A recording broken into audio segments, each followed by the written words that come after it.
বাংলাদেশের 18 কোটি জনগণ যেরকম পুলিশ বাহিনী চেয়েছিলাম, আজকের পর থেকে বাংলাদেশের জনগণ ওইরকম পুলিশ দেখতে পারবেন।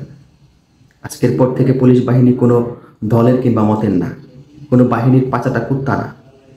আজকে থেকে বাংলাদেশের পুলিশ বাহিনী ফ্রি অ্যান্ড ফেয়ার।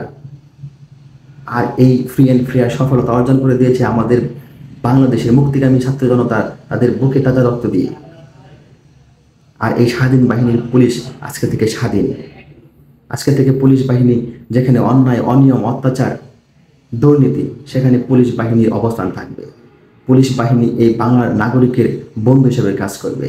বাংলাদেশের জনগণের জানমালের যে রক্ষা কবচ হিসেবে পুলিশের একটা অবস্থান থাকার কথা ছিল, যে আমরা প্রত্যাশা করতাম, আজকের পর থেকে সেখানে তাদের ওই রূপে দেখতে পারবেন। পুলিশ বাহিনী কারো শত্রু না। পুলিশ বাহিনী এ দেশের, পুলিশ বাহিনী প্রতিটি মানুষের। আজকে থেকে তাদেরকে বন্ধু হিসেবে আবারও পাবেন। আমরা পুলিশ বাহিনীকে সাধুবাদ, অভিনন্দন জানাবো। তাদেরকে ভালোবেসে বুকে টেনে নেব। অন্যায়ের বিরুদ্ধে তারা কথা বলবে। তারা কখনোই আমাদের প্রতিপক্ষ না, তারা আমাদের বন্ধু।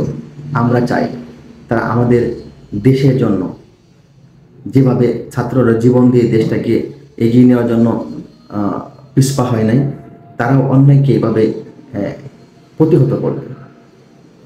সবাইকে মিলে একযোগে একসাথে কাজ করে দেশটাকে এগিয়ে নিতে হবে। সবাই সবার জায়গা থেকে চেষ্টা করি, ইনশাল্লাহ সম্ভব। আমরা একটা সোনার বাংলা গড়ে তুলতে পারবো। ধন্যবাদ।